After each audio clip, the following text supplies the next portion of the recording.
হঠাৎ আপনাকে এক ডাক্তার রিপোর্ট দিয়ে বলল আপনি মাত্র 30 দিন বাঁচবেন, আপনার ক্যান্সার হয়েছে, এখন আপনার শেষ স্টেজ যাচ্ছে। এটা শুধু আপনি জানেন, আপনার পরিবার কিংবা বন্ধু বান্ধবরা কেউ জানে না। এখন এই রিপোর্ট পাওয়ার পরে আপনি বাসায় গেলেন। প্রতিদিনের মতো আজকেও আপনার বাবা আপনাকে বকাঝকা শুরু করলো, তোকে দিয়ে কিচ্ছু হবে না, সারাদিন কোথায় থাকিস তুই, অকাজের ছেলে, ইত্যাদি ইত্যাদি। এই মধ্যবিত্ত ব্যাপার যেমন হয় আর কি। তখন কি প্রতিদিনের মতো আজও আপনি তর্ক করা শুরু করবেন, নাকি প্রাণ ভরে বাবার বকাগুলো শেষবারের মতো আরেকবার শুনে নেবেন? হঠাৎ আপনার মা এসে আপনাকে বলল, নে বাবা ভাতটা খেয়ে নে।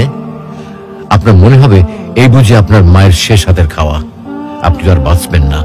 আপনি পরম তৃপ্তি নিয়ে খাবেন এবং আপনার কাছে মনে হবে এটা আপনার শ্রেষ্ঠ খাবার, যদিও ডাল ভাত হোক না কেন। আপনি বের হলেন, পুরনো এক বন্ধুর সাথে দেখা, আপনি যাকে মোটেও সহ্য করতে পারেন না, সবসময় তার সাথে কথা কাটাকাটি হয়, আজকেও সে আপনাকে কিছু কথা শুনিয়েও দিল। আচ্ছা, এখন কি আপনি তার সাথে তর্ক শুরু করে দেবেন? মোটেও না। আপনি হয়তো তাকে জড়িয়ে ধরবেন এবং বলবেন, দোস্ত ভালো থাকিস।